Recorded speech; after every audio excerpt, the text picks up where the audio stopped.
بازرگانیکردن بە مرۆڤ لە هەرێمی کوردستان سەری هەڵداوە چێ بەرپرسێک تێوەگلاوە لە پرسی بازرگانی مرۆڤ و کێیان لە پشتە لە چ سنوورێکەوە بازرگانی ڕۆژئەنجام دەدرێت تیوار زانیاری گرنگ و نەبیسرا و ئاشکرا دەکات.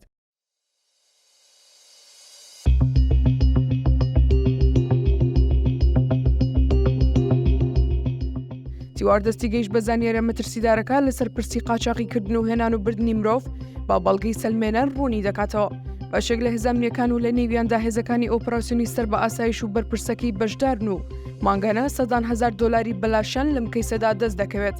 تیوار لە ڕێگەی چەند سەرچاوێکی ئاگادار لە نێو هێزانمیەکان زانیوێتی بابەتی هێنانی کرێکاری بیانی بۆ نێوخۆی کوردستان و بەتایبەت لە سنوورەکانی پێنجوێن و هورامان و شارباژێر بۆ تا ڕێگایەکی بێ لێ پرسینەوەی پەیداکردنی پارە بۆ هەندێک بەرپرسی ئەمنی بە جۆرێک کاتێک کۆمپانیایەک هەندێک کرێکاری نیپاڵی یان هەندی یان بنگلادشی و ئەفغانی بە شێوەی فەرمی و بە یاسا بەرکارەکانی وەزارەتی ناوخۆی هەرێم هاوردەی کوردستان و سلێمانی دەکەن بەشی ئۆپراسیۆنەکان ڕێگری دەکەن و کرێکار و کارکەرەکان دەگرن و ڕەوانەی دیوی ئێرانیان دەکەنەوە تاوەی ناچاریان بکەن جارێک تر و بە قاچاق لە ڕێگەی دەڵاڵەکانی ئەوان بە پارە داخل بکرێنەوە.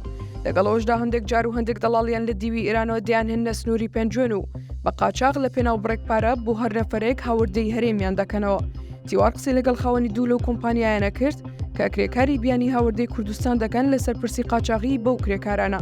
خاوەنی ئەو کۆمپانیایانە نەیانویست ناویان ئاشکرا بکرێت بەڵام ئەوەیان پشتڕاست کردەوە کە ساڵێک و 6 مانگە بە دیاریکراوی بە ئاشکرا بیانووی پارەمان پێدەگیرێت لەلایەن ئاسایشی سلێمانیەوە.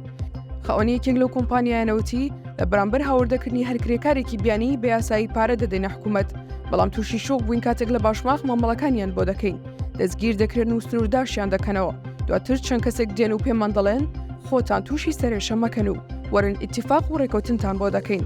تیوار بە دوایان باسەدا چوو بۆی دەرکەوت ئەو کەسانی ئیتیفاقەکە دەکەن سەر بە ئۆپراسیۆنەکانی ئاسایشن و لە بەشی مەلەفات دەوام دەکەن بۆ هەر کرێکارێک بڕی 2000 دۆلار وەردەگرن. بەپێی زانیاری تایبەتەکان کاتێک ئۆپراسیۆنەکانی یاسایش کرێکارە بیانیەکان بۆ پارە و ئیتیفاق لە دەواازەی باشماخ سنوورداش دەکەنەوە. خاوەنی کۆمپانیەکە لە شاری مەریوانی ڕۆژهەڵاتی کوردستان دیان هێڵنەوە و دوای ئیتیفاقەکە بە شێوەی قاچاق لە دەواازە نافەرمیەکانی وەک بناوە سوتە و هانەی دن و هانەی گەرمەڵە و سەیران بنەوە هاوردەیان دەکەنەوە بۆ ئەوەی لە بازگای یارمەتیش داوای کارتی ڕێگەپێدانیان لێ نەکرێت بە مینی پاسی ئۆپراسیۆنەکان دەهێنرێنەوە بۆ سلێمانی.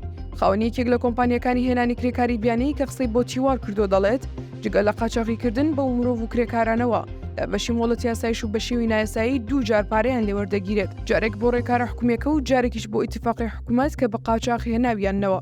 بەپێی بەدواداچوونەکان زیاتر لە 11,000 کرێکار و کارکەر و فەرمانبەری بیانی لە سنووری دەسەڵاتی ئۆپراسیۆنەکانی ئاسایشی سلێمانی هەن و کار دەکەن لە کارگەکانی بازیان و سلێمانی و ماڵان و فەرمانگەکان.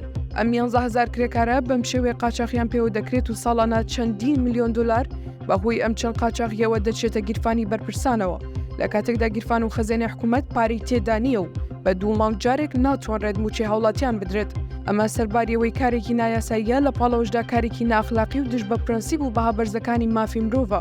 هیچ کاتێک ناتوانرێت وەک کەرەستە مامەڵە بە مرۆڤەوە بکرێت جا لە هەر نەتەوە زمان و کللتورێک بێت. بۆی ئەمە پێچەوانی مافی مرۆڤ و پێچەوانی یاسا نێودەوڵەتی و تەنانەت دەستوری عێراقیشە. پێویستە هاوڵاتیان و دامەزراوەکان ئاگاداریم دیاردەیە بن و هەرچی زووە ڕێکاری دروست بگیرێتە بەر چونکە ئەمە دەبێتە هۆی ئەوەی جیهانی دەرە و یاسا نێودەوڵەتیەکانیش بە جۆرێکی تر سێری حکوومەت و دامەزراوەکانمان بکەن.